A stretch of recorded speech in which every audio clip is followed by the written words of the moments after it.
Hello guys, तो कैसे हैं आप सभी लोग। स्वागत है आप सभी का लूसीफर एक्सप्लेन चैनल में। तो लास्ट एपिसोड में अपन सभी ने देखा था चैन जुई के पास में एक नोटिफिकेशन आई होती है। चैन जुई बोलती है हमारे सेट के अंदर कोई ना कोई दिक्कत है, हम लोग को जल्द से जल्द वापस जाना होगा। शायद से सेट के अंदर फादर आ चुके हैं और उनको कुछ इंपॉर्टेंट डिस्कस करना है। चैन जुई को पता था कि उसके फादर यहाँ पे सेट की प्रोग्रेस को देखने के लिए आए हैं। कुछ घंटे बाद हम देखते वो लोग वापस से स्टार सोल सेट के अंदर आ गए होते हैं। चैन जुई के फादर बोल रहे होते हैं, चैन जुई तुमने मुझे काफी डिसअपॉइंट किया। चैन जुई को लग रहा होता है कि शायद से बहुत बड़ी बात है, लेकिन तभी हम देखते हैं चैन जुई के फादर बोलते हैं तुमने अभी स्टार सोल सेट के अंदर डिसाइपल को रिक्रूट किया है, इसलिए मैं यहाँ पे सेलिब्रेट करने के लिए आया था, लेकिन मुझे यहाँ पे कोई भी नहीं मिला। बहुत सारे गिफ्ट के साथ मैंने पूरे एक दिन तक इंतजार किया। मैंने तुमको मैसेज नहीं भेजा होता तो शायद से मैं अभी वेट कर रहा होता। चैन जुई बोलती है फादर प्लीज मुझे माफ कर दीजिए। फिर मेरे पास यहाँ पे दो डिसाइपल है, पहला है वांग जेयून और दूसरा है लुंग वूफेन। जी को काफी रिलीफ फील हो रहा होता है क्योंकि उसके पास सील के तौर पे ये दोनों है। चैन जुई बोलती है फादर बिल्कुल भी गुस्सा मत कीजिए, ताकि आप ये भी देख सकते हैं कि मैंने वांग जेन को अपना डायरेक्ट डिसाइपल बनाया है। चैन जुई भले होली मेडन की रीइंकार्नेशन है, लेकिन लास्ट लाइफ के अंदर उसके पास कोई पेरेंट्स नहीं थे, तो इसीलिए इस लाइफ के अंदर चैन जुई को अपने पेरेंट्स का प्यार चाहिए। उसके बाद हम देखते हैं चैन जुई का फादर जेन को पास जाके देखता है। साथ ही मैं सोच रहा था यहाँ पे काफी अजीब बात है, चैन जुई ने आज तक कल्टीवेशन को छोड़ के और किसी बारे में नहीं सोचा, आज उसने यहाँ पे एक डायरेक्ट डिसाइपल बना लिया है। चैन जुई का फादर बोलता है आखिर जेन की स्पिरिचुअल रूट कैसी है। चैन जुई बोलती है जेन के पास में कोई भी स्पिरिचुअल रूट नहीं है। उसके बाद चैन जुई का फादर बोलता है और इसके टैलेंट के बारे में क्या। चैन जुई बोलती है जेन के पास में कोई टैलेंट भी नहीं है। थोड़ी देर बात करने में चैन जुई के फादर को पता चलता है कि जेन एक ऑर्डिनरी कल्टीवेटर है। जुई का फादर बोलता है ये एक एवरेज बंदा है, तो आखिर ये तुम्हारा डायरेक्ट डिसाइपल कैसे हो सकता है। जेन आगे बढ़ते हुए बोलता है मैंने यहाँ पे डायरेक्ट डिसाइपल की पोस्ट को 5 लाख हाई क्वालिटी के स्पीड स्टोन देके खरीदा है। चैन जुई के फादर बोलते हैं आखिर ये कैसे पॉसिबल हो सकता है। चैन जुई अगर तुम्हें पैसे चाहिए थे तो तुम मुझसे यहाँ पे बोल सकती थी। उसके बाद हम देखते हैं ओल्ड बाय ओल्ड शिया बोलते हैं जे यून आखिर तुम खड़े क्यों हो। उसके बाद हम देखते हैं ओल्ड बाय वहाँ पे जेन की मसाज भी करने लगता है। ये सब देख के चैन जुई का फादर काफी शॉक रह गया होता है। वो बोलता है ओल्ड बाय तुम तो मेरे स्टार स्ट्रीम सेट के एक एल्डर हो ना।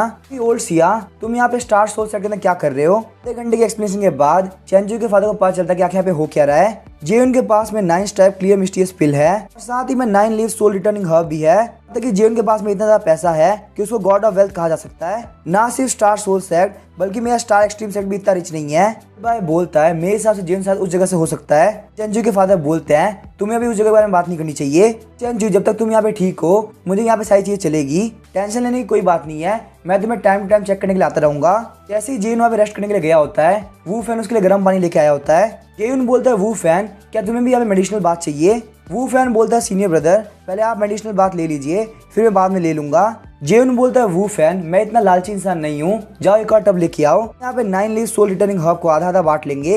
ये सुन के वो फैन काफी खुश हो गया और बोलता है सीनियर ब्रदर आप काफी अच्छे इंसान हैं। हम देखते हैं ओल्ड बाय ओल्ड सिया दोनों ही रूफटॉप से उन लोग को देख रहे होते हैं। ओल्ड सिया जब देखता है कि जेन इतनी प्रीशियस हर्ब को मेडिसिनल बात के लिए यूज कर रहा है वो बिल्कुल पागल हो गया होता है।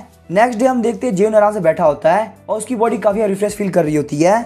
वहीं जेन के पास अब 2510 स्पेंडिंग पॉइंट है। आज यहाँ पे जेन को ट्रेजर के तौर पे 10,000 fragment of underworld sword intent मिली होती है, क्योंकि यहाँ पे जेन को नहीं पता होता कि आखिर स्वॉर्ड इंटेंट का यूज किया है, इसीलिए वो वहाँ पे जैकी को बुलाता है और उसके सर के ऊपर वो स्वॉर्ड इंटेंट रख देता है।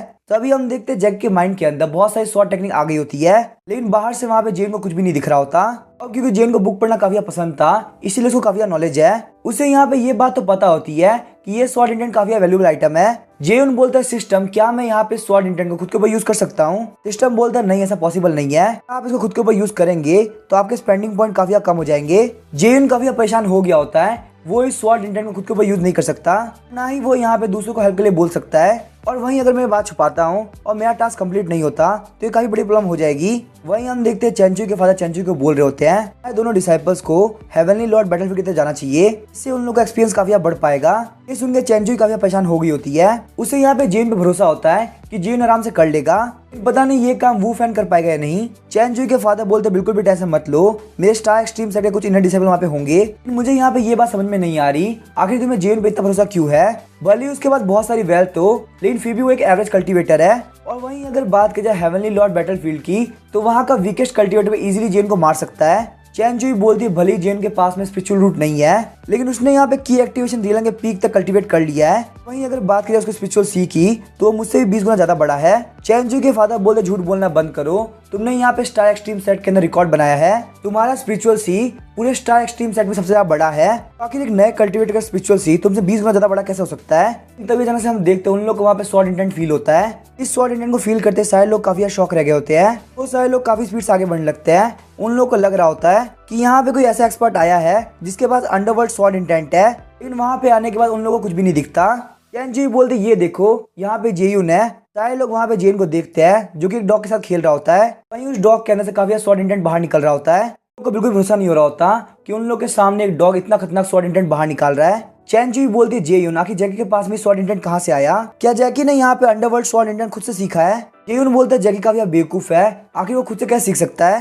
मेरे पास अंडरवर्ल्ड स्वॉर्ड इंटेंट कुछ फ्रेगमेंट पड़े हुए थे तो मैंने उसको जैकी के ऊपर यूज कर लिए। ये बात सुनकर सारे लोग काफी शॉक रह गए होते हैं। सारे लोग का देख के जेयून को कुछ समझ में नहीं आ रहा होता। चैनजुई एक्सप्लेन करते हुए बोलती है अंडरवर्ल्ड स्वॉर्ड इंटेंट काफी रेयर होती है, यहाँ तक कि हेवनली लॉर्ड बैटलफील्ड के अंदर भी इसको ऑब्टेन करना काफी मुश्किल होता है। अंडरवर्ल्ड स्वॉर्ड इंटेंट का मिलना सिर्फ लक के ऊपर डिपेंड करता है, लेकिन फिर भी तुमने यहाँ पे इतने प्रीशियस फ्रेगमेंट को एक डॉग के ऊपर यूज कर लिया। अगर तुम्हें चीजों को वेस्ट करने में मजा आता है तो भी तुम्हें अपनी लिमिट पता होनी चाहिए। जेयून बोलता है आखिर ये हेवनली लॉर्ड बैटलफील्ड क्या है। चैनजुई बोलती है हमारा जो जाउटियन कॉन्टिनेंट है वो एक लोअर रियलम में से एक है। हर एक लोअर रियलम के पास में खुद का एक हेवनली लॉर्ड बैटलफील्ड होता है। हर किसी के स्ट्रेंथ के अकॉर्डिंग उन लोगों को डिफरेंट एरियाज के अंदर भेजा जाता है। हालांकि यहाँ पे किसी को भी नहीं पता कि आखिर हेवनली लॉर्ड बैटलफील्ड कैसी है, लेकिन ये जरूर बोला जाता है कि आपको वहाँ बहुत सारे कल्टीवेशन टेक्निक्स, रिसोर्सेज और बहुत सारे ट्रेजर मिल सकते हैं। वहाँ पे तुम्हें अदर डायमेंशन के लोग भी मिल सकते हैं। साथ ही में हेवनली लॉर्ड बैटलफील्ड के जो बीस्ट होते हैं वो भी काफी खतरनाक होते हैं। तुमसे वहाँ पे कोई भी गलती होती है तो तुम पक्का से मारे जाओगे। इसी के साथ हम देखते हैं जेयून के पास में सेकंड मिशन आ गया होता है।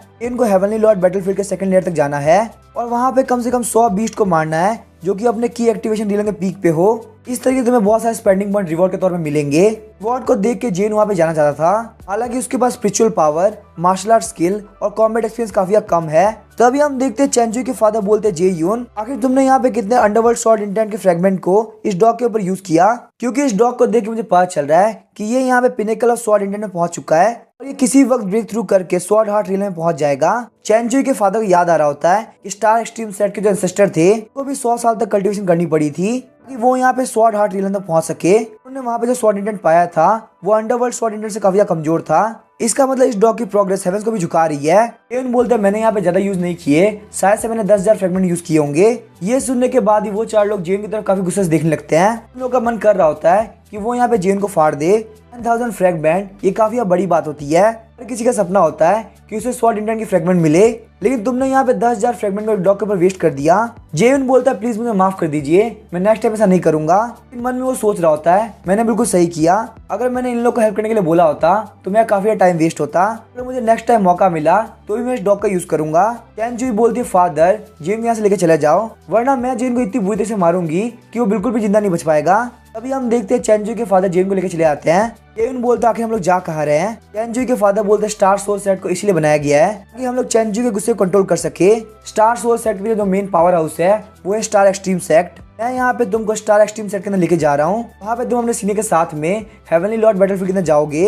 इनको यहाँ पे अपॉर्चुनिटी दिखती है और वो बोलता है आपकी स्टार एक्सट्रीम सेट बहुत ज्यादा पावरफुल है, आपको अगर मेरी कोई हेल्प चाहिए हो तो प्लीज आप मुझे बताइए। सेट मेंबर्स के पास में अच्छा खासा पैसा तो है ना, अगर उन लोगों के पास में नहीं है तो मैं उनको बहुत सारा स्पिरिचुअल स्टोन गिफ्ट में दे सकता हूँ। जैसे जैसे जेयून बोल रहा होता है वैसे वैसे चैनजुई के फादर और भी ज्यादा गुस्सा हो रहे होते हैं। चैनजुई के फादर बोलते अपना मुंह बंद करो, हमारा स्टार एक्सट्रीम सेट एक होली लैंड है जिसके पास बहुत सारे पैसे हैं, वो तुम्हारे पैसे की बिल्कुल भी जरूरत नहीं है। उसके बाद हम देखते हैं वो लोग वहाँ पे नाइट में रुक गए होते हैं। उसके बाद जेयून चेक करता है कि आखिर नेक्स्ट डे के लिए उसे कौन सा आइटम बांटना है। जेयून को पता चलता है कि उसे यहाँ पे 1 लाख हाई ग्रेड के स्पिरिचुअल स्टोन बांटने हैं। जेयून बोलता है तो काफी मजेदार है, इसको स्पेंड करना उतना मुश्किल नहीं होगा।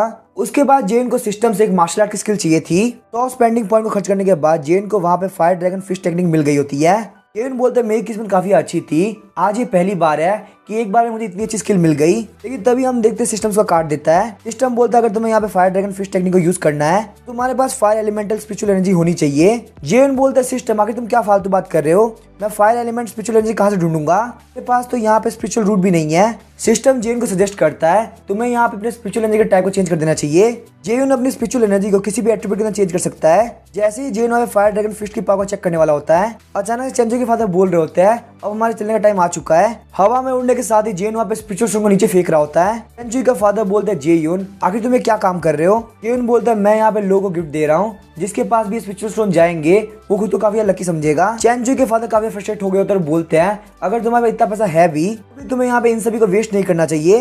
एक दिन जब तुम्हारा कुछ भी बाकी नहीं होगा तो तुम काफी रिग्रेट करोगे। अचानक से हम देखते हैं जेन काफी सीरियस होते हुए बोलता है मास्टर क्या आपको पता है इस दुनिया की सबसे पेनफुल चीज क्या होती है। चेंजुई के फादर बोलते हैं जिसने अपनी पूरी लाइफ स्वॉर्डमैनशिप को दे दी हो उसके लिए सबसे ज्यादा पेनफुल ये है कि वो स्वॉर्ड के ट्रू एसेंस को ना समझ पाए। एक एल्केमिस्ट के लिए सबसे ज्यादा पेनफुल होता है कि वो बिना लेजेंडरी पिल बनाए हुए मर जाए, और वहीं फॉर्मेशन मास्टर के लिए सबसे ज्यादा पेनफुल ये है कि वो मरने से पहले सबसे पावरफुल फॉर्मेशन ना बना पाए। जेन बोलता है क्योंकि मास्टर ये सारे लोग अपने फील्ड में बेस्ट है तो इसीलिए इन लोग की विश है कि ये लोग अपनी लाइफ के अंदर बेस्ट करे। मेरे पास बहुत सारा पैसा है तो अगर मैं इसको बिना स्पेंड करे मर जाऊंगा तो मुझे काफी दुख होगा।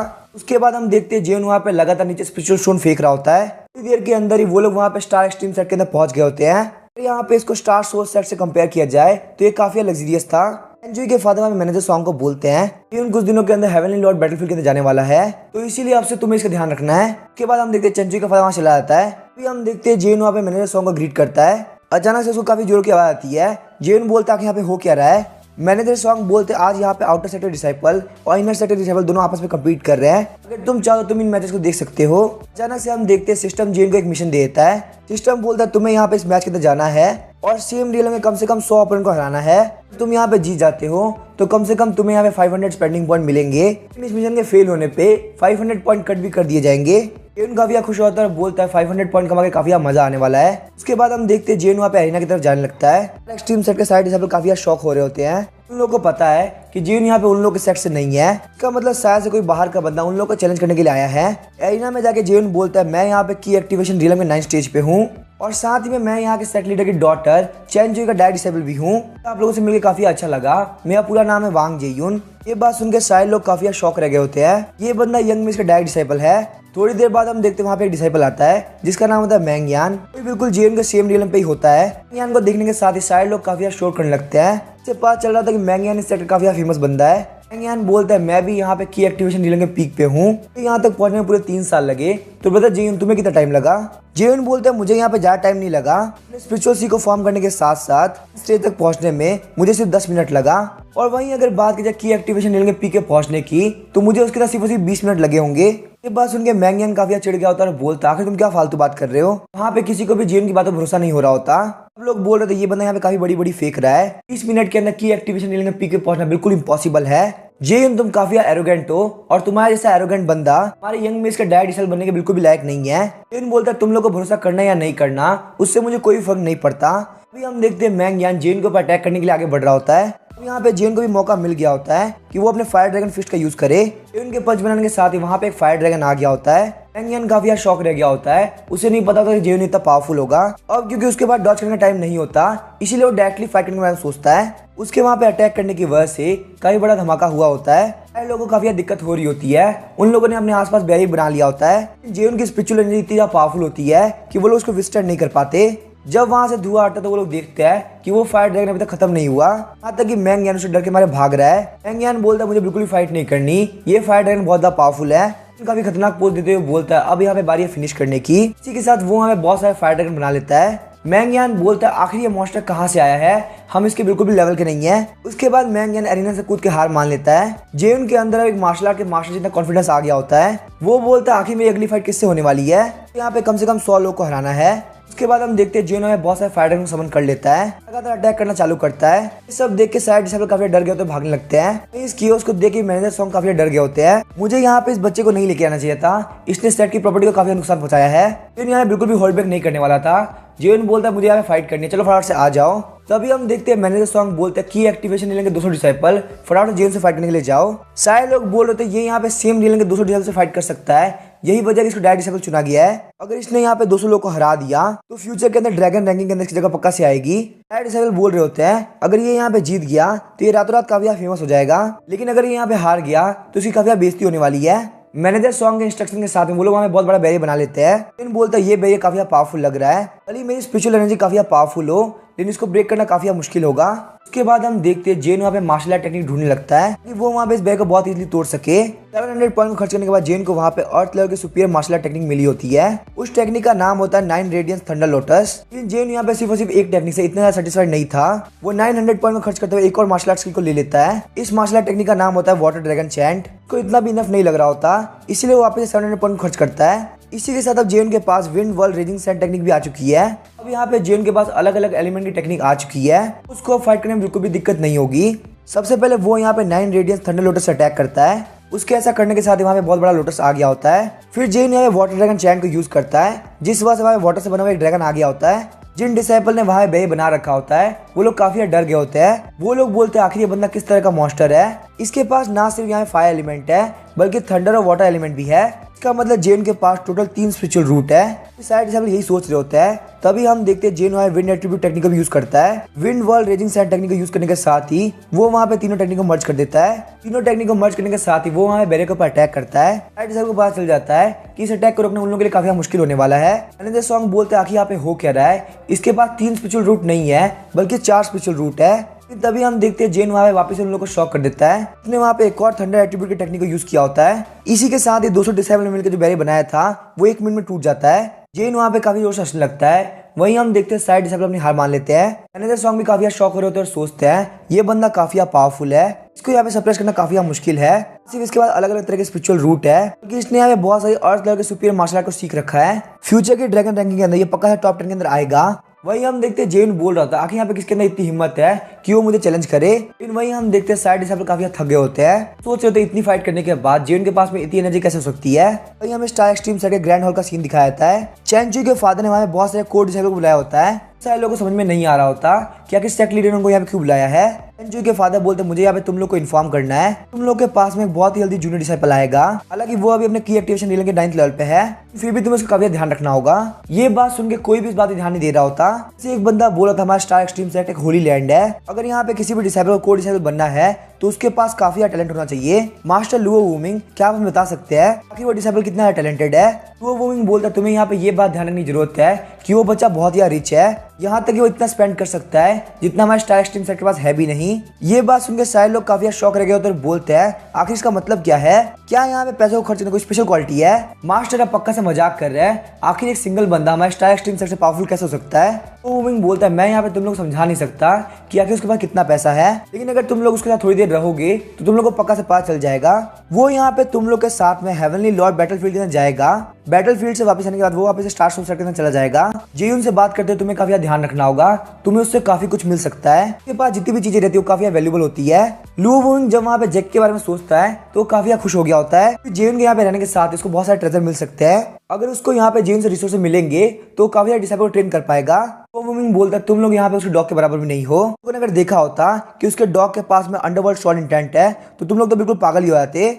डिसाइपल काफी शौक हुए होते सोच रहे होते हैं आखिर यहाँ पे मास्टर बोलना क्या चाहते हैं। लुओ वूमिंग बोलता है तुम लोग बस उससे मिलने के बाद ही समझ पाओगे, इसलिए मैं तुम लोग को जेन के पास लेके चलता हूँ। लुओ वूमिंग वापस से बोलते एक बात का ध्यान रखना, उसको बिल्कुल भी गुस्सा मत दिलाना। जेन एक तरीके से गॉड ऑफ वेल्थ है, उसका हमारी तरफ में काफी अच्छी बात रहेगी। वहीं पे हम देखते कुछ डिसाइपल बात कर रहे होते हैं। जेन काफी पावरफुल है, उसने यहाँ पे की एक्टिवेशन लेंगे 9 स्टेज के 200 बंदों को बहुत इजीली हरा दिया। वहीं उसके पास ना सिर्फ 4 एलिमेंट की स्पिरिचुअल रूट है बल्कि 3 अर्थ लेवल की सुपीरियर मार्शल आर्ट भी है। ये बात सुनकर लुओ वूमिंग को लग रहा होता है, लगता है मैं यहाँ पे जेन के बारे में कुछ बताना भूल गया। तभी हम देखते हैं उनमें से चिन्हाओ नाम का बंदा बोलता है मास्टर क्या यहाँ पे जेन के पास में सिर्फ और सिर्फ वेल्थ है और कोई भी क्वालिटी नहीं है। लुओ वूमिंग बोलते मुझे यहाँ पे ज्यादा कुछ नहीं पता, मुझे बस यहाँ पे ये पता है कि जेन काफी रिच है और उसको खर्च करना काफी पसंद है। ये बात सुनकर सारे लोग काफी शौक हो गए होते हैं और सोच रहे होते हैं मास्टर आप हमारे सेक्ट लीडर है, फिर भी आपको यहाँ पे उस बंदे के स्टेटस के बारे में नहीं पता जिसको आप कोड डिसाइपल बनाने के लिए जा रहे हैं। थोड़ी देर बाद हम देखते हैं वो लोग वहाँ पे एना के पास आए होते हैं। वहाँ की हालत को देख के लोगों को बिल्कुल समझ में नहीं आ रहा होता। डिसाइपल बोलते हैं यहाँ पे तो इनर डिसाइपल और आउटर डिसाइपल के बीच में एक फ्रेंडली फाइट होने वाली थी, तो आखिर यहाँ पे देख के क्यों लग रहा है कि यहाँ पे एक वॉर हुई है। लुओ वूमिंग बोलता है मैनेजर सॉन्ग आखिर यहाँ पे क्या हुआ है। मैनेजर सॉन्ग बोलते हैं सेट मास्टर जेन काफी इनक्रेडिबल है, कोई वॉर नहीं हुई है बल्कि जेन ने यहाँ पे अटैक किया है, उसने यहाँ पे सेम रीजन के 200 बंदों को बहुत इजीली हरा दिया। ये बात सुनकर सारे डिसाइपल काफी शौक रह गए होते हैं और बोलते हैं जेन ने यहाँ पे सेम रीजन के 200 डिसाइपल को एक बार में हरा दिया। लुओ वूमिंग बोलता है मुझे फटाफट डिटेल के अंदर बताओ आखिर यहाँ पे हो क्या रहा है। 2 मिनट के बाद हम देखते हैं उन्हें वहाँ पे सही बात पता चल गई होती है। तभी उन्हें वहाँ पे चेंचू की बात याद आती है कि जेन का स्पिरिचुअल से उससे भी 20 गुना ज्यादा बड़ा है। एक बहुत ही जीनियस कल्टीवेटर के मुकाबले मेरी डॉटर का स्पिरिचुअल से 20 गुना ज्यादा बड़ा है। वहीं जेन का स्पिरिचुअल से मेरी डॉटर से भी 20 गुना ज्यादा बड़ा है। इसका मतलब उसके लिए 200 बंदों कराना कोई बड़ी बात नहीं है। मैं यहाँ पे ये बात तो भूल ही गया कि मुझे एक बार उसके स्पिरिचुअल को चेक करना चाहिए था। ये सब सुन के कोड डिसेबल काफी शॉक हो गए होते हैं और बोल रहे होते हैं एक बंदे जिसकी स्पिरिचुअल एनर्जी इस लेवल पे पहुंच चुकी है, उस अकेले बंदे के पास इतना पैसा है जितना स्टार एक्सट्रीम सेट के पास भी नहीं है। वहीं वो फालतू में पैसा को खर्च करता है। उसके पास 4 एलिमेंटल स्पिरिचुअल रूट है, वहीं 3 अर्थ लेवल की सुपीरियर मार्शल आर्ट भी है। तो सारे लोग लुओ वुमिंग की तरफ देखते हुए बोल रहे होते हैं मास्टर आपने तो कहा था कि जियोन के पास पैसे को छोड़कर कुछ भी नहीं है। लुओ वुमिंग वहाँ पे कुछ भी नहीं बोल पा रहा होता। उसको यहाँ पे जियोन की कैपेबिलिटी के बारे में बिल्कुल भी नहीं पता था। तभी हम देखते हैं चैन हुआ मैनेजर सॉन्ग से पूछता है आखिर हमारा जूनियर डिसेबल गया कहाँ। मैनेजर सॉन्ग बोलते वो यहाँ पे अपने रेजिडेंस पे गया है। उसका रेजिडेंस यहाँ पे इनर पीक के 111 कोर्टयार्ड के अंदर है। जैसे वो कोड डिसेबल सुनते कि जियोन कहाँ रहता है, वो सारे लोग काफी स्पीड से निकल जाते हैं। तभी हम देखते हैं मैनेजर सॉन्ग बोलते सेक्ट लीडर क्या आप यहाँ पे जेन को 6 कोड डिसेबल बनाने वाले हैं। लुओ वुमिंग बोलते हैं मैनेजर सॉन्ग तुम्हें यहाँ पे तीनों एल्डर्स को बताना होगा। जेन मेरी डॉटर का पर्सनल डिसाइपल है तो कोई भी उसको मेरी साइड से दूर नहीं कर सकता। मैनेजर सॉन्ग बोलते अगर मैं उन लोगों को इन्फॉर्म ना भी करूँ तो भी इससे कोई फर्क नहीं पड़ेगा। जेन ने यहाँ पे जो भी सब कुछ किया है वो सब ऑलरेडी सेट के अंदर फैल चुका है। इस बारे में ना सिर्फ 3 एंसेस्टर एल्डर बल्कि 4 ग्रेट एंसेस्टर एल्डर भी जान गए होंगे। लुओ वुमिंग बोलता है ये सही चीज काफी दिक्कत करने वाली है। चलो देखते हैं आखिर ये बच्चा कैसे परफॉर्म करता है। हम देखते हैं जेन को जो कि आराम से धूप के अंदर लेटा हुआ होता है। जेन की तरफ कुछ लोग आ रहे होते हैं, बोलते हैं आखिर तुम यहाँ पे अकेले क्या कर रहे हो। हम देखते हैं वो कोई और नहीं बल्कि कोड डिसाइपल्स होते हैं। जेन बोलता है आखिर तुम लोग हो कौन और तुम लोग मेरी तरफ क्यों आ रहे हो। उसके बाद वो सारे कोड डिसाइपल खुद को इंट्रोड्यूस करना स्टार्ट करते हैं। सबसे पहले सीनियर चैन हाउ, उसके बाद senior Xian Tian, 3rd senior Zhao Tian, 4th senior Xing Fei और 5th senior Du Tian Yu. Jen बोलता आखिर यहाँ पे हो क्या रहा है, मैं तो स्टार सोल सेट से हूँ, आखिर मैं यहाँ पे इस सेट के लोगों का जूनियर डिसाइपल कैसे बन गया। चैन हाउ बोलता ये सब यहाँ पे सेट लीडर ने अरेंज किया है। जेन सोच रहा था काफी कमाल की बात है, ना सिर्फ मैं यहाँ पे मास्टर चेंजू का डायरेक्ट डिसाइपल हूँ बल्कि अब मैं यहाँ पे स्टार एक्सट्रीम सेट का 6th कोर डिसाइपल बन चुका हूँ। उसके बाद जेन सिस्टम से पूछता है मैं पहली बार अपने सीनियर से मिल रहा हूँ और इन लोगों ने मेरे साथ काफी अच्छे से बिहेव किया, मुझे कम से कम इन लोगों को 1 लाख हाई ग्रेड के स्पीड स्टोन गिफ्ट के तौर पे देने चाहिए। सिस्टम थोड़ी देर सोचता है और बोलता है हाँ तुम ये काम कर सकते हो। सिस्टम की बात सुनकर जेन काफी खुश हो गया होता है। वहीं जेन को इतना खुश होता हुआ देख के सारे कोर डिसाइपल काफी खुश होते हैं। कोड डिसाइपल बोलती है अब फाइनली मैं सबसे ज्यादा जूनियर नहीं रहूंगी, यहाँ मेरा भी जूनियर आएगा जिसको मैं बहुत इजीली बुली कर पाऊंगी। जेन पीछे घूमते हुए बोलता है सीनियर्स मैं आप लोगों से पहली बार मिल रहा हूँ तो इसीलिए मैं आप लोगों को गिफ्ट देना चाहता हूँ। उसके बाद हम देखते हैं जेन वहाँ 5 को एक रिंग दे देता है। रिंग्स को देख के उन सारे लोगों को कुछ भी समझ में नहीं आ रहा होता। जेन अपनी रिंग को चेक करता है और काफी शॉक रह गया होता है क्योंकि उसकी रिंग में 1 लाख हाई ग्रेड के स्पीड स्टोन होते हैं। बाकी सारे लोग भी उतने ही शॉक होते हैं। अब उन लोगों को पता चलता है कि उनकी रिंग के अंदर 1 लाख हाई ग्रेड के स्पीड स्टोन है। यहाँ पे वो 5 लोग कोर डिसाइपल है और सीनियर होने के तौर पे सारे लोग को जेन को गिफ्ट देना चाहिए, लेकिन उल्टा जेन यहाँ पे उन लोगों को 1 लाख हाई ग्रेड के स्पीड स्टोन गिफ्ट के तौर पे दे रहा है। उन सारे लोगों को वहाँ पे लुओ वुमिंग की बात याद आ रही होती है तुम्हारा जूनियर डिसाइपल काफी रिच है, इतना कि तुम सोच भी नहीं सकते। इतने सारे स्पिरिचुअल स्टोन को स्पेंड करने की वजह से जेन को वहाँ पे 200 पॉइंट मिल गए होते हैं। वहीं जेन को 100 एनलाइटमेंट पिल भी मिली होती है। जेन बोलता काफी अजीब बात है, इस बार मुझे पॉइंट के साथ साथ एक्स्ट्रा रिवॉर्ड भी मिला। उसके बाद जेन वहाँ पे एनलाइटमेंट पिल के बारे में चेक करता है। एनलाइटमेंट पिल को खाने की वजह से आपके पास 20 मिनट के लिए काफी बढ़ जाएगी। हालांकि ये जो रिवॉर्ड आइटम है उनको आप स्पेंडिंग पॉइंट अर्न करने के लिए वेस्ट नहीं कर सकते। ये सुन के जेन काफी सैड हो गया होता है। उसके बाद हम देखते हैं जेन वहाँ पे एनलाइटमेंट पिल को अपने सीनियर्स को दे देता है। उस पिल को लेने के बाद सीनियर्स बोल रहे होते हैं जे यून आखिर ये क्या चीज है। जेन उन लोग को एनलाइटमेंट पिल के इफेक्ट के बारे में बताता है। सीनियर्स बोलते तो काफी कमाल की बात है, सच में ये पिल थोड़ी देर के लिए हमारी पावर को बढ़ा सकती है। जेन बोलता है आप लोग को ट्राई करके देखना चाहिए, ये आपकी पावर को 20 मिनट के लिए बढ़ा देगी।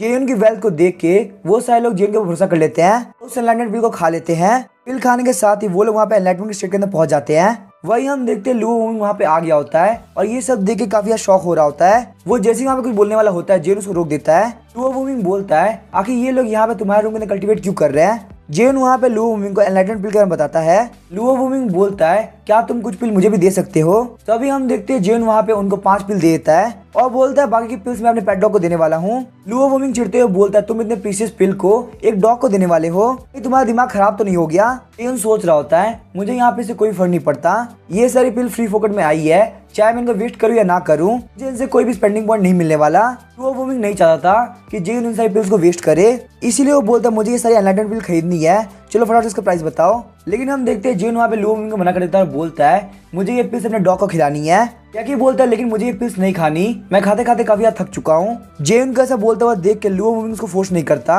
और वहाँ जाते हुए बोलता है तुमसे हमें 5 ग्रेट एंसेस्टर एल्डर मिलना चाहते हैं। ऐसा भी हो सकता है कि वो तुम्हें अपना डिसेबल बना ले, तो तुम्हें यहाँ पे कोई भी डिसीजन काफी केयरफुली लेना होगा। उसके बाद हम देखते हैं वो लोग वहाँ माउंटेन के पीछे वाले केव मेंशन के अंदर आ गए होते हैं। लुओ वूमिंग बोलता है जे यून तुम यहाँ पे 5 ग्रेट एंसेस्टर एल्डर को ग्रीट करो। अभी हम देखते हैं उनमें से एक ग्रेट एल्डर लुओ चैनचिंग बोलते हैं अपने इस सेम रीजन के 200 कल्टिवेटर्स अकेले फाइट करना, 3 अर्थ रैंक के एडवांस मार्शल आर्ट टेक्निक को मास्टर करना, वहीं तुम्हारे पास 4 स्पिरिचुअल रूट भी है, तुम एक बहुत बड़े प्रोडिजी हो जिसकी जरूर से हेल्प करनी चाहिए। उसके बाद हम देखते हैं वो सारे एंसेस्टर जेन को घेर लेते हैं। थोड़ी देर बाद उन लोगों को पता चलता है कि जेन यहाँ पे की एक्टिवेशन रीजन के 9th लेवल पे है, वहीं उसका स्पिरिचुअल सी बहुत ही ज्यादा बड़ा है। इन काफी अजीब बात तो ये थी कि जेन के पास में कोई भी स्पिरिचुअल रूट नहीं है, जबकि असलियत में वो यहाँ पे 4 एलिमेंट को यूज कर पा रहा है। तो सारे एल्डर काफी शॉक हो गए होते हैं कि बिना स्पिरिचुअल रूट के कोई एलिमेंट को कैसे यूज कर सकता है। यहाँ तक कि बिना स्पिरिचुअल रूट्स के अपनी स्पिरिट को कल्टीवेट करना काफी मुश्किल होता है। जेन बोलता है मुझे नहीं पता ये सब कैसे हो रहा है, जब भी मैं चाहता हूँ मैं उन एलिमेंट को यूज कर पाता हूँ। बात तो मुझे पहले से पता है कि मेरे पास कोई भी स्पिरिचुअल रूट नहीं है, लेकिन किसी अननोन रीजन की वजह से मैं यहाँ पे एलिमेंटल फोर्स को यूज कर सकता हूँ। उसके बाद हम देखते हैं जेन वहाँ पे एलिमेंटल की एक्टिवेट करता है, क्योंकि होती है थंडर, फायर, वाटर और विंड।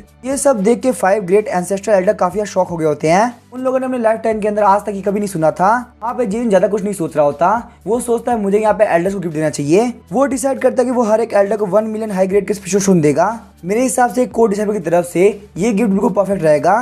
तभी हम देखते हैं सिस्टम बोलता है ये स्पेंडिंग इतनी भी अच्छी नहीं है, ये सारे एल्डर्स काफी हाई लेवल पे है, तुमको इनको ज्यादा ऑफर करना चाहिए। जेयून जब देखता है कि सिस्टम को काफी कम समझ रहा है, तो वो बोलता है मैं यहाँ पे हर एक एल्डर को 1 मिलियन टॉप क्वालिटी का स्पिरिचुअल स्टोन दूंगा। सिस्टम बोलता है हाँ ये गिफ्ट के तौर पे काफी अच्छा रहेगा। उसके बाद हम देखते हैं जेन वहाँ पे उन सारे एल्डर्स को एक एक रिंग देने लगता है। जेन बोलता है एल्डर्स मैं यहाँ पे काफी जल्दी के अंदर आ गया, इसीलिए मुझे आप लोगों के गिफ्ट लेने का टाइम ही नहीं मिला। मैं चाहता हूँ आप सारे लोग ये रिंग एक्सेप्ट कर ले। हर एक रिंग के अंदर 1 मिलियन टॉप क्वालिटी का स्पिरिचुअल स्टोन है। ये सब देख के वो सारे एल्डर काफी शॉक रह गए होते हैं। इनको लेने के बाद वो लोग वहाँ पे उन रिंग को चेक करते हैं, क्योंकि एक की एक्टिवेशन रीजन के डिसेबल के पास में 1 मिलियन टॉप क्वालिटी का स्पिरिचुअल स्टोन होना काफी मुश्किल बात है। रिंग्स को देखने के बाद में वो सारे एल्डर काफी शॉक हो गए होते हैं। तभी हम देखते हैं लुओ वूमिंग आगे बढ़ते हुए बोलता है एल्डर्स आप लोग कल्टीवेशन एक जगह रुकी हुई है, आप लोग प्लीज ये पिल खा लीजिए, ये आप लोग काफी काम आएगी। ये बात सुन के वो सारे एल्डर्स और भी शॉक हो गए होते हैं। उन लोगों ने आज से पहले अपनी लाइफ के अंदर ऐसा कभी नहीं देखा था। जेन बोलता है मास्टर आखिर आप यहाँ पे क्या कर रहे हैं, इस चीज को मैं यहाँ पे स्पेंड कर रहा हूँ, आप उसका क्रेडिट खा रहे हैं। लुओ वूमिंग बोलता है अगर तुम इसको बेच दिया होता तो मुझे कोई भी दिक्कत नहीं होती। थोड़ी देर बाद हम देखते हैं उन एल्डर्स ने वो पिल खा ली होती है और वहाँ बैठ के कल्टीवेट कर रहे होते हैं। लोग कल्टीवेट करता हुआ देख के लुओ वूमिंग वहाँ पे जेन को लेकर चला जाता है। 30 मिनट बाद हम देखते हैं वो सारे एल्डर अपनी स्टेट ऑफ एनलाइटमेंट से बाहर निकलते हैं। काफी बेकार बात ये थी कि लोग ब्रेक थ्रू के काफी पास पहुंच चुके थे। लुओ चैनचिंग बोलता है कि तुम लोग के पास में और कितनी एनलाइटमेंट पिल है। एक क्वेश्चन सुनने के साथ ही लुओ वूमिंग बोलता है जहाँ तक मुझे पता है जेन के पास में अच्छी खासी पिल है, उसने यहाँ पे डिसाइड किया है कि वो इस पिल को अपने पेट को देगा। ये बात सुन के वो सारे एल्डर्स काफी शॉक रह गए होते हैं। उनको विश्वास नहीं हो रहा होता कि जेन इतनी प्रीशियस पिल को डॉग को खिलाने वाला है। वो चैनचिंग बोलता है जे यून वो सारी पिल्स तुम्हारी है, क्योंकि तुम हमारे डिसाइपल हो तो हम तुमको बिल्कुल बुली नहीं करना चाहते। तुम जो चाहो वो उस पिल के साथ कर सकते हो, लेकिन इतनी प्रीशियस पिल को एक डॉग को खिलाना काफी बेकार बात है। उन सारे एल्डर्स को इतना सीरियस देख के जेन बोलता है पास अभी भी 90 पिल बाकी है, उन सभी को डॉग खिलाना काफी बेकार रहेगा। मुझे लगता है मुझे कम से कम उनमें 40 पिल रख लेनी चाहिए। वो चैनचिंग सोचता है यहाँ पे जेन के ऊपर गुस्सा करने का कोई फायदा नहीं, बल्कि लुओ वूमिंग तुम यहाँ के सेट मास्टर हो, मैं यहाँ पे जेन को वेस्ट करने से रोकना चाहिए। लुओ वूमिंग बोलता है एल्डर आप प्लीज मुझे कुछ मत बोलिए, इस बच्चे को कंट्रोल करना बिल्कुल इम्पॉसिबल है। इस बंदे ने यहाँ पे 9 लीफ सोल रिटर्निंग हर्ब को मेडिसिनल बात के लिए यूज किया और वही अंडरवर्ल्ड स्वॉर्ड इंडियन के 10,000 फ्रेगमेंट को अपने डॉग के ऊपर यूज कर लिया। जेन काफी परेशान हो गया होता है, क्योंकि लुओ वूमिंग वहाँ पे उसकी सारी गलतियां गिना रहा होता है। ये बात सुन के लुओ चैनचिंग इतना ज्यादा शॉक हो गया होता है कि उसके मुंह से खून आने लगता है। जेन सोच रहा होता है ये सारे लोग यहाँ पे काफी ड्रामा कर रहे हैं। लुओ चैनचिंग बोलता है जेन मेरी बात ध्यान सुनो, तुम्हें यहाँ पे डॉग को एनलाइटेड पिल नहीं खिलानी चाहिए। अगर तुम यहाँ पे इस पिल को खुद के लिए यूज करते हो तो तुम्हारे लिए काफी बेहतर रहेगा। जेन सोच रहा होता है आखिर आजकल के सेट कितने भूले हो चुके हैं। जब इन लोगों को पता है कि मेरे पास इतना सारा ट्रेजर है तो इन लोगों को मुझसे छीन लेना चाहिए। मैंने अपनी पिछली लाइफ के अंदर जितनी भी नोट्स पढ़ी है उसके अंदर जिसके पास भी ट्रेजर होते हैं उनको पक्का से मार दिया जाता है। यहाँ तक कि मेरी जो ब्यूटीफुल मास्टर है जो कि बोलती कि वो मुझे गाइड नहीं करेगी, उन्होंने मेरे लिए बहुत सारे पैसे खर्च किए और क्लियर मिस्टीरियस पिल खरीदी। और वहीं अगर बात की जाए ओल्ड बाय की, जो कि हमेशा फालतू बातें करता रहता है, वो हमेशा ट्राई करता है कि मैं कल्टीवेशन के अंदर बेहतर करूँ। यहाँ तक कि मैंगन और बाकी सारे लोग जिनको मैंने हराया वो भी मुझसे काफी खुश थे। यहाँ तक कि मास्टर लुओ वूमिंग और ये 5 एल्डर मुझे काफी अच्छी तरह ट्रीट कर रहे हैं। मुझे यहाँ पे इस सेट के अंदर रह के काफी अच्छा लग रहा है। मैं इस सेट को और ज्यादा बेहतर बनाने के लिए बहुत सारे पैसे खर्च करूंगा। उसके बाद हम देखते हैं जेन वहाँ पे उन लोगों को 70 एनलाइटमेंट पिल दे देता है, लेकिन फिर भी जेन अपने पास में 20 पिल रखता है। जेन सोचता है वैसे मेरे सेट का स्ट्रॉन्ग रहना मेरे लिए काफी अच्छा है, अगर यहाँ पे स्टार एक्सट्रीम सेट के पास में स्ट्रेचर जाते हैं तो ये काफी अच्छी बात रहेगी। लुओ चेंजिंग बोलता है काफी अच्छी बात है, तुम्हारे जैसे डिसाइपल को पाके हमारे सेट के भाग खुल गए। लुओ चेंजिंग बोलता है लुओ वूमिंग मेरी बात ध्यान सुनो, तुम्हें पता है जेन यहाँ पे इस सेट के लिए कितना कुछ कर रहा है, जब तक जेन यहाँ पे एंसेस्ट्रल टीचिंग को वायलेट ना करे तब तक तुम उसको बिल्कुल भी पनिश नहीं करोगे। लुओ वूमिंग बोलता है एल्डर मैं सब कुछ समझ चुका हूँ, आपको बिल्कुल भी टेंशन लेने की जरूरत नहीं। इसी के साथ हम देखते हैं एल्डर के साथ में जेन की मीटिंग खत्म हो गई होती है। लुओ वूमिंग सोच रहा होता है अगर एल्डर मुझे नहीं भी बोलते तो मैं जेन को बिल्कुल पनिश नहीं करता क्योंकि वो मेरा गॉड ऑफ वेल्थ है। अचानक से हम देखते हैं जेन के जेब के अंदर से golden silicon star shining stone बाहर निकलता है, जिस वजह से सारे एल्डर्स का ध्यान उसके ऊपर चला जाता है। जेन हंसते हुए बोलता है ये मेरी जेब से बाहर निकल गया, यहाँ पे इतना टेंशन करने की जरूरत नहीं, ये सिर्फ एक टूटा हुआ स्टोन है। लुओ वूमिंग बोलता है जेन तुमने मुझे बोला था कि तुम्हारे पास कोई भी स्टार शाइनिंग स्टोन नहीं है। जेन बोलता है ऐसा बिल्कुल भी नहीं है, ये सिर्फ एक टूटा हुआ स्टोन है। तभी हम देखते हैं 5th ग्रेट एंसेस्टर जो कि एक आर्टिफैक्ट रिफाइनर होते हैं, वो बोलते हैं चाहे इसका प्राइस जितना भी हो मैं इसको यहाँ पे खरीदना चाहता हूँ क्योंकि स्टार शाइनिंग स्टोन उन स्टोन में से एक है मैंने लाइफ टाइम में कभी भी नहीं देखा। जेन बोलता है लेकिन मैं यहाँ पे इसको देने से मना करता हूँ कि मेरे पास अभी के लिए स्टार शाइनिंग स्टोन ज्यादा नहीं है, मुझे अपने घर के टॉयलेट के फ्लोर पे इसको लगाना है। जेन की बातों को सुनकर लुओ वूमिंग काफी शॉक हो गया होता है और उसके मुंह से भी खून निकलने लगता है। वहीं जेन की बातों से वो सारे एल्डर भी काफी गुस्सा हो गए होते हैं, लेकिन तभी हम देखते हैं एल्डर चिंचन स्माइल करते हुए बोलते हैं जेन क्या तुम्हें पता है एक star shining stone artifact refiner के लिए कितना ज्यादा जरूरी होता है। जेन बोलता है मुझे नहीं पता कि ये स्टोन कितना इम्पोर्टेंट है, लेकिन मुझे ये बात पक्का से पता है अगर मेरे पास में बहुत सारे स्टोन हो जाएंगे तो मेरे टॉयलेट के अंदर से बहुत ही खतरनाक गोल्डन लाइट बाहर निकलेगी। तो वूमिंग बोलता है तुम यहाँ पे बहुत सारे स्टोन को इकट्ठा करने वाले हो, क्या तुम्हें यहाँ पे नहीं पता ये सारे स्पिरिट मिनरल है क्योंकि लाइटनिंग को एब्जॉर्ब करने में काफी हेल्प करते हैं। जब तुम यहाँ पे ट्रिबुलेशन रिंग के अंदर पहुंच जाओगे तो क्या तुम टॉयलेट के अंदर जाकर छुपोगे। तभी हम देखते हैं चिन चैन बोलता है तुमने कहा कि तुम्हारे पास बहुत सारे स्टार शाइनिंग स्टोन है, चिन बोलता है एक बार मेरा टॉयलेट तैयार हो जाए उसके बाद मैं आपको स्टोन दे सकता हूँ। चिन चान बोलता है चलो ये तो बहुत अच्छी बात है, मुझे इसके अंदर कोई भी दिक्कत नहीं है। ये बात सुनकर ना सिर्फ जे यून बल्कि बाकी सारे एल्डर भी काफी शॉक हो गए होते हैं। लुओ चेंसान बोलता है 5th एल्डर क्या तुम पागल हो चुके हो, ये गोल्डन सिल्कॉम स्टार शाइनिंग स्टोन है और तुम यहाँ पे एग्री कर रहे हो कि यहाँ पे टॉयलेट बना सकता है। उसके बाद हम देखते हैं लुओ वूमिंग और वो सारे एल्डर घेरा बना के बात करने लगते हैं। चेनसान बोलता है क्या तुम लोग के अंदर बिल्कुल भी दिमाग नहीं है। जेन बोल रहा है वो यहाँ पे स्टार शाइनिंग स्टोन का टॉयलेट बनाएगा, तो एक बार जब वो यहाँ पे टॉयलेट तैयार कर लेगा तो हम उसका यूज करते हुए अपने ट्रिबुलेशन रीलिंग को बहुत इजीली विथस्टैंड कर पाएंगे।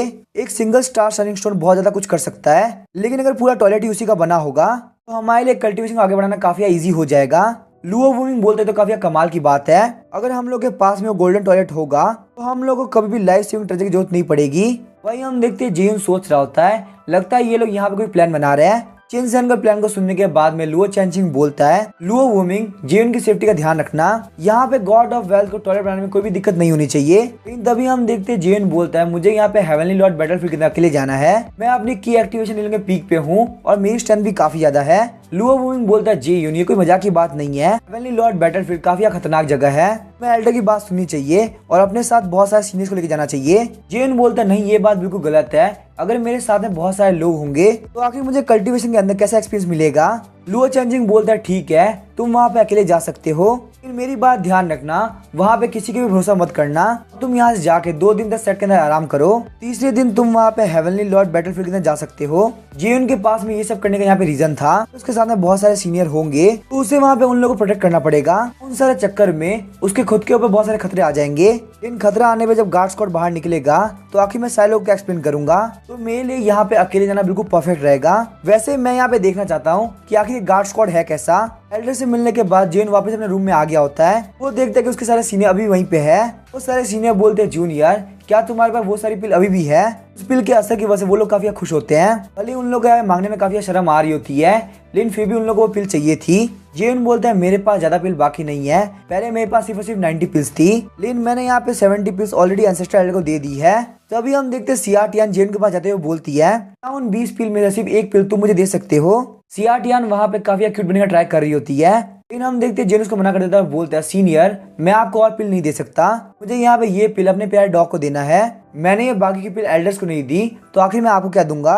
उन सारे सीनियर्स को लुओ वूमिंग की बात याद आती है, जेयून के पास में बहुत सारा पैसा है और उसको चीजों को वेस्ट करने में काफी मजा आता है। वैसे भी बहुत सारी पिल्स जेयून की है तो वो लोग यहाँ पे कुछ भी नहीं कर सकते। हालांकि उन लोगों को बहुत ज्यादा रिग्रेट हो रहा होता है क्योंकि उन लोग के पास में बहुत बड़ी अपॉर्चुनिटी चली गई। जेयून बोलता है तुम लोग को बिल्कुल भी टेंशन करने की जरूरत नहीं, मैंने यहाँ पे सेट को 70 पिल्स दी है क्योंकि तुम लोग यहाँ पे सेट के कोर डिसाइपल हो तो तुम लोग को पक्का से पिल्स मिलेगी। ये सुनने के साथ ही वो लोग वहाँ पे काफी स्पीड से निकल जाते हैं। चैनवू जेयून को थैंक यू बोलता है और उसके बाद वो वहाँ से निकल जाता है। तभी हम देखते हैं जेयून के हाथ में एक वाइन का ग्लास होता है और वो बोल रहा होता है गॉड ऑफ वेल्थ होने का मजा ही कुछ अलग है। हालांकि मैं यहाँ पे इस वेल्थ का मजा खुद से नहीं ले पा रहा लेकिन फिर भी मुझे काफी मजा आ रहा है। जेयून के हाथ में वाइन को देख के सिस्टम बोलता है आखिर तुम्हें ये वाइन कहाँ से मिली। जेयून बोलता है मैंने उन 5 एल्डर्स को टॉप ग्रेड के स्पिरिचुअल स्टोन दिए लेकिन मुझे वहाँ पे कोई भी रिवॉर्ड की नोटिफिकेशन नहीं मिली। सिस्टम बोलता है एल्डर्स उन टॉप ग्रेड के स्पिरिचुअल स्टोन को बिल्कुल भी नहीं चाहते थे, यहाँ तक उनका प्लान था कि वो तुमको रिटर्न कर देंगे। तो तुम यहाँ पे ये बोल सकते हो कि तुम्हारा जो स्पेंडिंग रिएक्शन था वो बिल्कुल भी कंप्लीट नहीं हुआ है। जेयून बोलता है क्या उन लोगों का दिमाग खराब हो चुका है, वो लोग पैसे को वापस करना चाहते हैं। अचानक से हम देखते हैं लुओ चेंजिंग वहाँ पे वापस आ गया होता है। लुओ चेंजिंग बोलता है जेयून कहीं मैंने तुमको डिस्टर्ब तो नहीं किया। जेयून सोचता है मैंने यहाँ पे शैतान का नाम लिया और शैतान मेरे सामने हाजिर हो गया। जेयून बोलता है एल्डर आपके आने से मुझे बिल्कुल भी डिस्टर्ब नहीं हो सकता। जेयून को यहाँ पता होता है कि आखिर लुओ चेंजिंग किस लिए आया है। जेयून बोलता है एल्डर प्लीज आप उन स्पिरिचुअल स्टोन का यूज कर लीजिए, मैंने आपको वो स्पिरिचुअल स्टोन बहुत ही प्यार से दिए हैं, आप कहीं उन स्पिरिचुअल स्टोन को रिटर्न करने का मैं तो नहीं सोच रहे। लुओ चेंजिंग अपने पास से वो 5 रिंग बाहर निकालता है। वो बोलता है स्टार एक्सट्रीम सेट के पास में पैसे की कोई भी कमी नहीं है, हम लोग को यहाँ पे डिसाइपल से स्पिरिचुअल स्टोन लेने की जरूरत नहीं। जेयून तुम्हें यहाँ पे ये सारी रिंग ले लेनी चाहिए। जेयून बोलता है मुझे नहीं पता आखिर आपकी स्टार एक्सट्रीम सेट में कितना पैसा है लेकिन वो मेरे पैसे के मुकाबले 1% भी नहीं होगा। एंसेस्टर इस सेट को जितने पैसे की जरूरत पड़े मैं वो देने के लिए तैयार हूँ। मैं यहाँ पे आप लोग गारंटी देता हूँ कि मैं आप लोग को एंडलेस सप्लाई दे सकता हूँ। लुओ चेंजिंग बोलता है अगर यहाँ पे ऐसी बात है तो क्या तुम्हारे पास में स्पिरिचुअल क्रिस्टल है। लुओ चेंजिंग बोलता है ये हमारे सेट के प्रोटेक्टिव एरिया के पावर का प्राइमरी सोर्स है, हमारे पास इसकी काफी कमी है तो मैं यहाँ पे तुमको टेस्ट करना चाहता हूँ, अगर तुम्हारे पास होंगे तो हमारा काफी फायदा होगा। हालांकि हमारा स्टार एक्सट्रीम सेक्ट जियांटियान कॉन्टिनेंट का टॉप सेक्ट है लेकिन फिर भी हमारे पास में बहुत सारे दुश्मन है। पिछले कुछ सेंचुरीज में हेवनली लॉर्ड बैटलफील्ड से जितने भी स्पिरिचुअल क्रिस्टल पाए हैं वो सब खत्म होने वाले हैं। अगर तुम्हारे पास में स्पिरिचुअल क्रिस्टल है तो इससे सेट का काफी फायदा होगा। जेयून सोच रहा होता है ये तो मेरे लिए काफी अच्छी अपॉर्चुनिटी है। इस टाइम तुम यहाँ पे देख सकते हो ना आखिर मेरे लिए स्टार एक्सट्रीम सेट कितना फायदेमंद है। मैं यहाँ पे स्टार एक्सट्रीम सेट को अपनी फैमिली मानता हूँ तो क्या मैं इनको यहाँ पे 100 बिलियन प्रीमियम स्पिरिचुअल क्रिस्टल दे सकता हूँ। सिस्टम बोलता है जेयून क्या तुम पागल हो चुके हो, 100 बिलियन स्पिरिचुअल क्रिस्टल इस सेट के अंदर सेंचुरी तक भी खर्च नहीं हो पाएंगे, इन लोगों के लिए यहाँ पे 100 मिलियन स्पिरिचुअल क्रिस्टल बेस्ट रहेगा। जेयून बोलता है सिस्टम ये काफी गलत बात है, स्टार एक्सट्रीम सेट के लोग मेरी फैमिली की तरह है, हम लोग को यहाँ पे काफी फायदा करना चाहिए।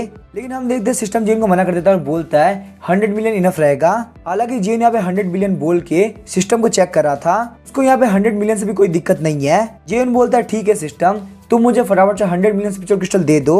सिस्टम बोलता है जेयून आपको यहाँ पे 100 मिलियन स्पिरिचुअल क्रिस्टल दिए जा रहे हैं। वहीं पे हम देखते हैं लुओ चेंजिंग को जिसको बिल्कुल भी आइडिया नहीं होता कि जेयून के पास में बिल्कुल भी स्पिरिचुअल क्रिस्टल है या नहीं, क्योंकि स्पिरिचुअल क्रिस्टल सिर्फ और सिर्फ हेवन लॉर्ड बैटलफील्ड के अंदर मिलता है। वो वहां जाने की तैयारी कर रहा होता है क्योंकि जेयून के पास से स्पिरिचुअल क्रिस्टल मिलना काफी अजीब बात होगी। लेकिन तभी हम देखते हैं जेयून वहाँ पे लुओ चेंजिंग को रोकता है और बोलता है मेरे पास यहाँ पे 100 मिलियन टॉप ग्रेड के स्पिरिचुअल क्रिस्टल है। ये बात सुन के लुओ चेंजिंग काफी शॉक रह गया होता है, उसको जेयून की बात पर भरोसा नहीं हो रहा होता। लुओ चेंजिंग बोलता है पक्का से मैं यहाँ पे हेलुसिनेट कर रहा हूँ, जेयून ने जो बोला वो बिल्कुल भी पॉसिबल नहीं हो सकता।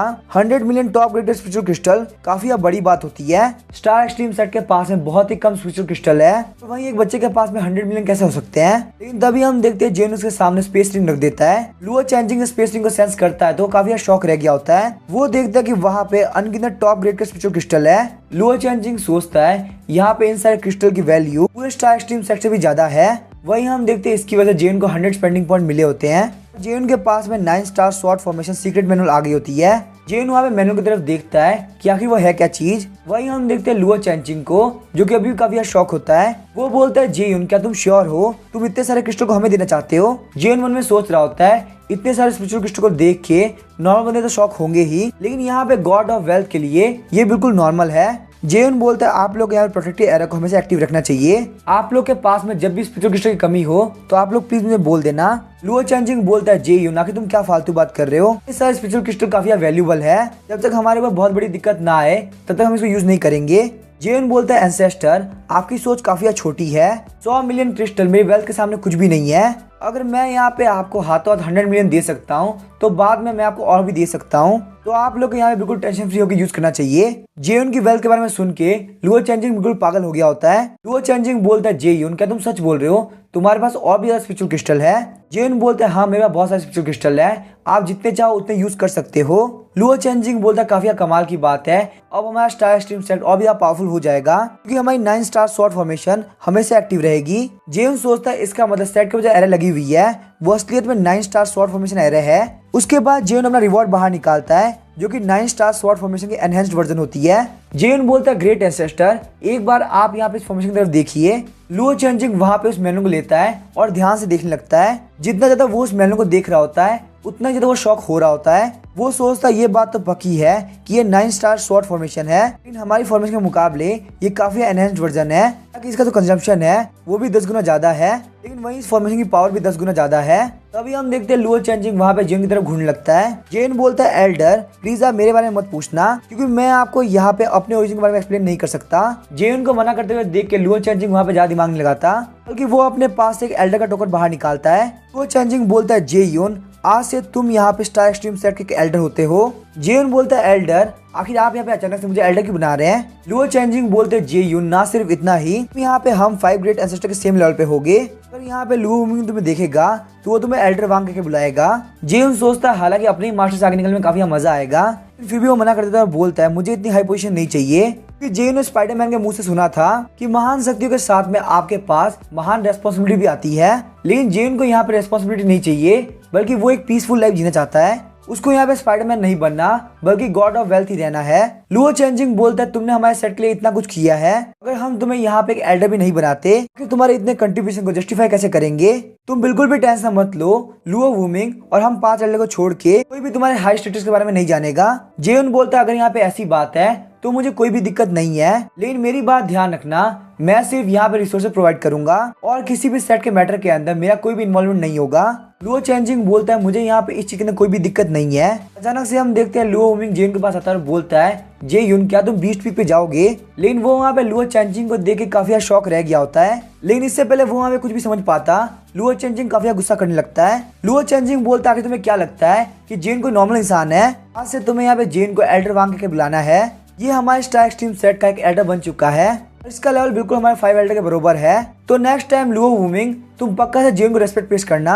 लुओ वुमिंग बोलता है ये बात तो ठीक है, लेकिन एल्डर आखिर आपने जेन को एल्डर क्यों बनाया। लुओ चेंजिंग बोलता है इस सेट के लिए इसकी कंट्रीब्यूशन बहुत ज्यादा बड़ी है, अगर यहाँ पे एल्डर की पोजीशन की बात करी जा रही है तो भी ये जेन के लिए काफी कम है। लुओ वुमिंग बोलता है जेयुन इसका मतलब तुमने यहाँ पे और भी कुछ कंट्रीब्यूट किया है।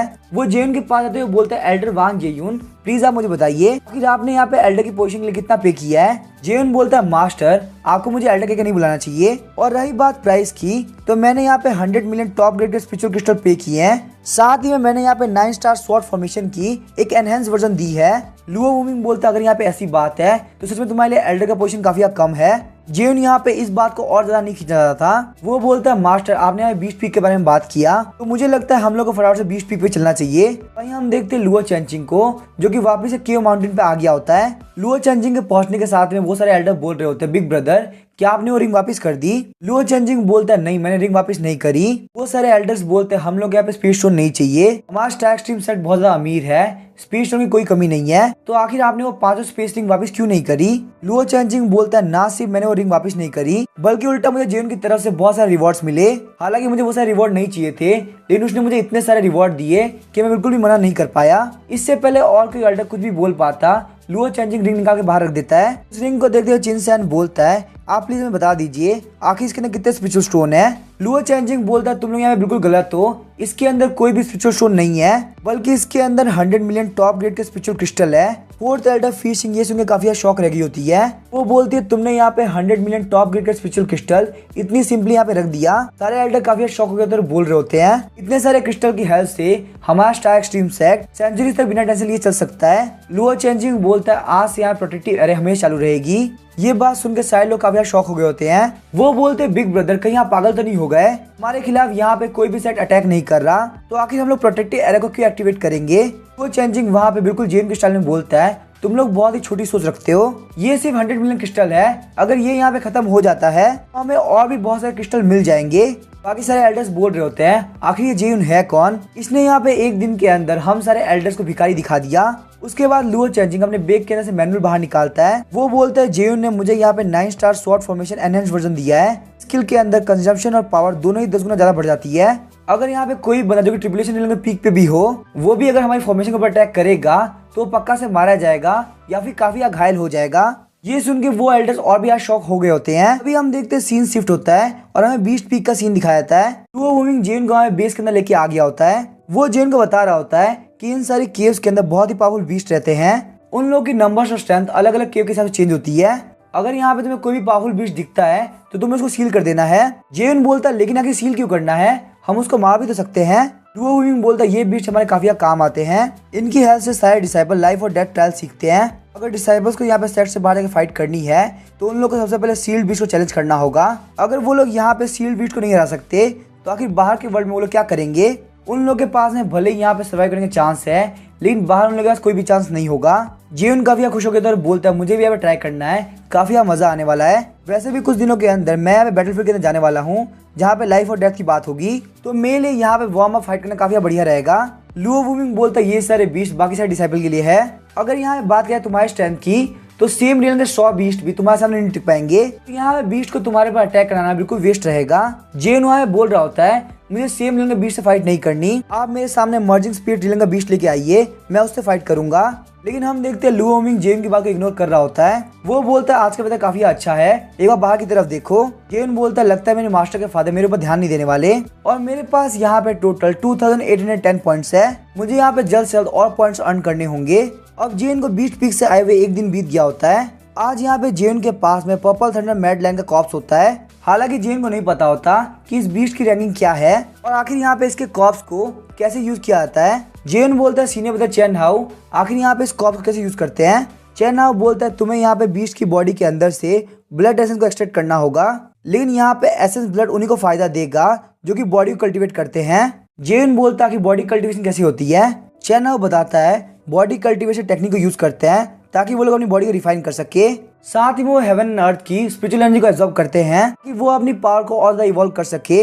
बॉडी कल्टीवेटर की कॉम्बैट एबिलिटी काफी खतरनाक होती है। और वहीं अगर बात की जाए उनके लिए बेस्ट कल्टीवेशन रिसोर्स की तो वो होता है बीस्ट का एसेंस ब्लड। जेन बोलता है ब्रदर अगर हम यहाँ बीस्ट की बॉडी को रोस्ट कर दे और उसके बाद खा ले तो फिर भी क्या हमें उतना ही फायदा होगा। चैन हाउ जेन की तरफ देखते हुए सोच रहा होता है आखिर जेन के पास में ऐसे ऐसे आइडिया आते कहाँ से हैं। हालांकि चैन हाउ इस मैटर में काफी कंफ्यूज होता है, लेकिन फिर भी वो बोलता है जितना ज्यादा पावरफुल बीस्ट होता है उतना ज्यादा मुश्किल होता है उसके ब्लड एसेंस को एक्सट्रैक्ट करना। तुम यहाँ पे ये बात मान सकते हो अगर तुम डायरेक्टली बीस्ट को रोस्ट करके खाओगे तो तुम्हें एसेंस ब्लड को एब्जॉर्ब करने के मुकाबले सिर्फ 1% पावर मिलेगी। अगर यहाँ पे बात की जाए लोअर रियल के बीस्ट की तो ये बिल्कुल ठीक है, लेकिन अगर बात की जाए पावरफुल बीस्ट की तो उनके ब्लड एसेंस को एक्सट्रैक्ट ना करके डायरेक्टली खाना काफी बड़ा वेस्ट हो सकता है। जेन बोलता है क्या हमारे सेट के अंदर भी बॉडी कल्टीवेटर है। चैन हाउ बोलता है हमारे जो 5th एल्डर है चैन सैन वो एक बॉडी कल्टीवेटर है, साथ में वो अपने ट्रिब्यूलेशन रियलम पे है। चैन हाउ वहाँ पे चैन सैन के पास के बारे में बात करने वाला था, लेकिन तभी हम देखते हैं जेन वहाँ जाने लगता है क्योंकि जेन को इतनी लंबी स्टोरीज के अंदर बिल्कुल भी इंटरेस्ट नहीं होता। जेन को जाता हुआ देख के चैन हाउ सोच रहा होता है कहीं जेन के पास में कोई हाई रियल का बीस्ट तो नहीं है और वो उस हाई रियल के बीस्ट को रोस्ट करके खाने का सोच रहा है। उसके बाद हम देखते हैं जेन वहाँ पे एना के पास में आ गया होता है। जेन को देखते सारे लोगों को पता चल गया होता है कि वो यहाँ पे चैलेंज करने के लिए आया है। यहाँ तक कि कुछ लोग तो नीचे लेट गए और बोल रहे थे कि हम फाइट नहीं कर सकते क्योंकि उन लोगों को पता था कि उनका जेन के सामने कोई भी चांस नहीं है। लेकिन रियलिटी में जेन यहाँ पे किसी को भी चैलेंज करने के लिए नहीं आया था। वो फटाफट से स्टेज के ऊपर जाता है और बोलता है चलो आज फाइट नहीं करते हैं, मैं आज तुम लोग को बीस्ट का मीट देने वाला हूँ जिसको खा के तुम लोग को काफी मजा आने वाला है। सारे लोग वहाँ पे जेन की तरफ भी देख रहे होते हैं। तभी हम देखते हैं जेन वहाँ पे पर्पल थंडर मैड लाइन को बाहर निकालता है। वो पर्पल थंडर मैड लाइन इतना ज्यादा बड़ा होता है कि उसके बाहर निकलने की वजह से नया नया बना हुआ एरिना टूट जाता है। इतने बड़े बीस्ट को अपने सामने देख के सारे डिसाइपल काफी डर गए होते हैं। जेन काफी स्पीड से बीस्ट के ऊपर चला जाता है और बोलता है सीनियर और जूनियर प्लीज मेरी हेल्प करो ताकि मैं इस मीट को काट सकूं। इतने बड़े बीस्ट को हैंडल करना मेरे लिए बिल्कुल इम्पॉसिबल है। ये सुन के सारे लोग काफी खुश हो गए होते हैं, लेकिन उन लोगों को पर्पल मैड लायन को काटने में काफी दिक्कत हो रही होती है। पर्पल थंडर मैड लायन एक बहुत ही हाई ग्रेड का बीस्ट है, तो उसके डिफेंस के सामने इन लोगों का वेपन बिल्कुल भी काम नहीं कर रहा। यहाँ तक कि कुछ वेपन से टूट भी जाते हैं। वो डिसाइपल रोने लगते हैं और बोलते हैं मैंने इस वेपन के ऊपर काफी खर्चा किया था। ये सब देख के जेन बोलता है सिस्टम मुझे यहाँ पे पावरफुल वेपन चाहिए। तभी हम देखते हैं सिस्टम वहाँ पे जेन को 100 डैगर दे देता है। लेकिन जेयुन जब उस डैगर को देखता है तो वो काफी गंदे से लग रहे होते हैं। जेयुन सोच रहा होता है जब वो उतने अच्छे वेपन्स हाई ग्रेड के बीच को नहीं काट पा रहे तो आखिर ये पुराना डैगर क्या काटेगा। लेकिन क्योंकि जेयुन के पास में और कोई तरीका नहीं होता इसलिए वो वहाँ पे डैगर से भरे हुए बैग को डिसाइपल्स को दे देता है। जेयुन बोलता है तुम लोग यहाँ पे इन डैगर यूज करो, अपने वेपन को बिल्कुल भी खराब मत करो। सारे डिसाइपल सोच रहे होते हैं कि सच में ये डैगर काम करेगा, ये तो काफी पुराना लग रहा है। लेकिन सारे लोग का वहम 1 मिनट के अंदर उतर जाता है क्योंकि उनमें से एक डिसाइपल बीस्ट को काट देता है। इस डैगर के हेल्प से बीस्ट को काटना काफी आसान हो गया होता है। डैगर को इतने अच्छे से काम करता हुआ देख के जेयुन काफी खुश हो गया होता है। लेकिन तभी जेयुन ध्यान देता है कि वहाँ पे कुछ डिसाइपल अपनी बॉडी के ऊपर डैगर का यूज कर रहे हैं। जेयुन बोलता है कि तुम लोग क्या फालतू काम कर रहे हो, तुम लोग को सिर्फ उसी बीस्ट की बॉडी के ऊपर ध्यान देना है। जेयुन मन में सोच रहा होता है ये शायद डैगर काफी पावरफुल है। जेयुन बोलता है सिस्टम क्या मैं इन डैगर को ले सकता हूँ। सिस्टम बोलता है जेयुन तुम ये बात ध्यान रखो, ये डैगर लोन पे आए हैं, तुम्हें यहाँ पे इनसाइड डैगर को रिटर्न करना होगा, नहीं तो तुम्हारे स्पेंडिंग पॉइंट के अंदर से बहुत ही बड़ा अमाउंट कट जाएगा। जेयुन सोच रहा होता है कभी कभी ये सिस्टम काफी कंजूस हो जाता है, मुझे यहाँ पे बाद में इनसाइड डैगर कलेक्ट करना होगा। इतने पावरफुल डैगर की वजह से उन लोगों ने थोड़ी देर के अंदर पर्पल थंडर मैड लाइट को काट दिया होता है। वहीं जो रोस्टेड मीट होता है वो काफी टेस्टी बना होता है। वहाँ पे उस मीट को खा के साइड डिसाइपल को काफी मजा आ गया होता है क्योंकि वैसे भी ये यहाँ पे हाई ग्रेड के मॉन्स्टर का मीट है जो कि वो लोग लाइफ टाइम के अंदर सिर्फ एक ही बार टेस्ट कर पाएंगे। तभी हमें स्टार एक्सट्रीम सेट से 10 माइल दूर का सीन दिखाया जाता है। हम देखते हैं वहाँ पे पोर्टल के अंदर से एक बंदा बाहर निकलता है। उस बंदे का नाम होता है लुओ काय। लुओ काय बोलता है लुओ वुमिंग मैं यहाँ पे आ चुका हूँ। लुओ काय की बातों से पता चल रहा था कि वो यहाँ पे लुओ वुमिंग को जानता है। लेकिन जब वो वहाँ पे देखता है कि स्टार एक्सट्रीम सेट ने प्रोटेक्टिव बैरियर को एक्टिवेट कर रखा है तो वो काफी शॉक रह गया होता है। वो बोलता है कि स्टार एक्सट्रीम सेट खतरे में है। वो बोलता है कोई बात नहीं, मुझे लगता है इन लोगों ने इस एरो को ऐसे एक्टिवेट कर दिया होगा। उसके बाद हम देखते हैं वो काफी स्पीड से एरो की तरफ जाने लगता है क्योंकि वो अपनी बॉडी को टेस्ट करना चाहता था कि आखिर उसकी स्ट्रेंथ कितनी बड़ी है। लेकिन वो वहाँ पे काफी शॉक रह गया होता है क्योंकि 9 स्टार स्वॉर्ड फॉर्मेशन उसको पीछे की तरफ फेंक देती है। लुओ काय बोलता है आखिर यहाँ पे 9 स्टार स्वॉर्ड फॉर्मेशन किसने अपग्रेड किया। डिस्टर्बेंस को देख के लुओ वुमिंग बाहर निकलता है और बोलता है लुओ काय क्या तुम्हारा दिमाग खराब हो चुका है, यहाँ पे प्रोटेक्टिव बैरियर एक्टिव है उसके बावजूद तुम डायरेक्टली कुछ ट्राई कर रहे हो। लुओ काय काफी चिढ़ गया होता है और बोलता है मैं यहाँ पे तुम्हारे लिए आया हूँ। लेकिन आखिर यहाँ पे किसको पता था कि तुम्हारी 9 स्टार स्वॉर्ड फॉर्मेशन इतना इंप्रूव हो चुकी है।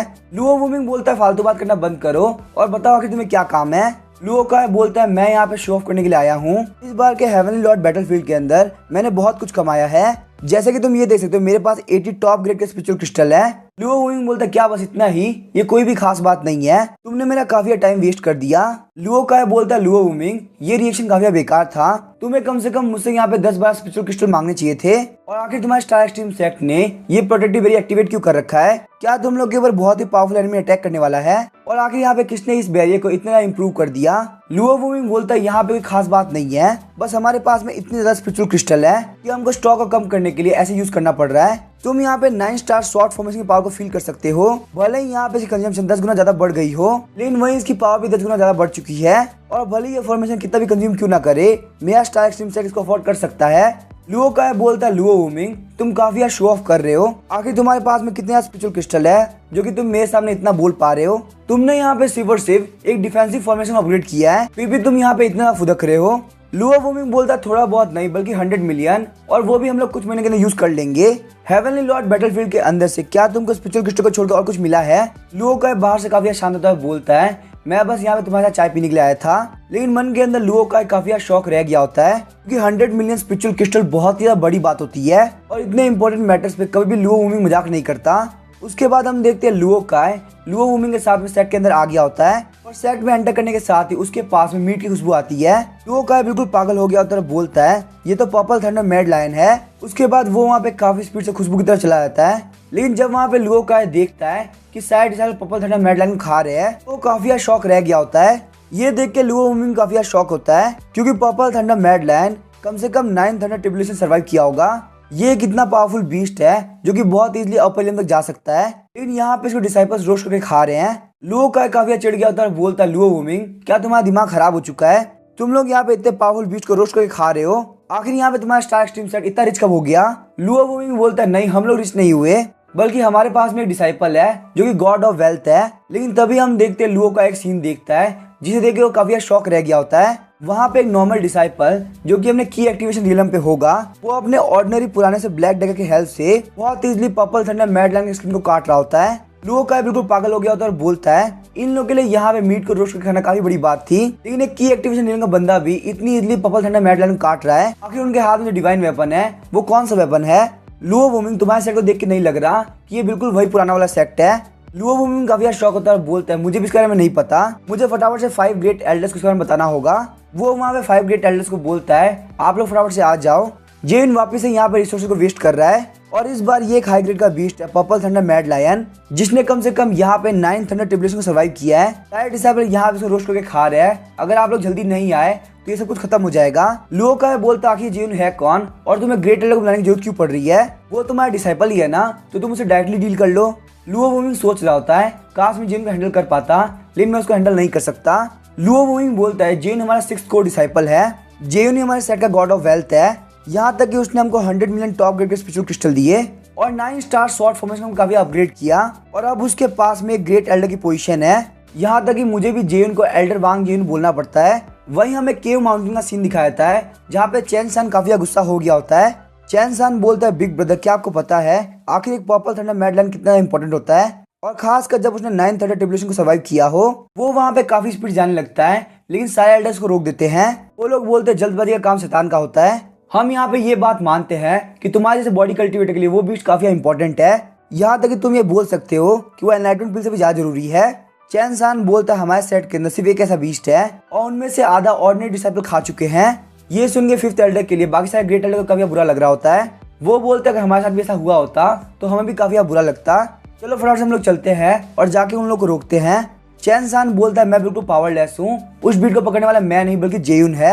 अगर वो यहाँ पे बीस्ट को डिसाइपल के साथ में शेयर करना चाहता है तो हम बिल्कुल भी इंटरफेयर नहीं कर सकते। लुओ चेंजिंग बोलता है तुमने बिल्कुल सही कहा, वैसे भी हम लोगों ने जेयुन से काफी सारी चीजें ले ली है, अगर हम लोग ये हाई ग्रेड का बीट भी उसे ले लेते हैं तो ये काफी गलत रहेगा।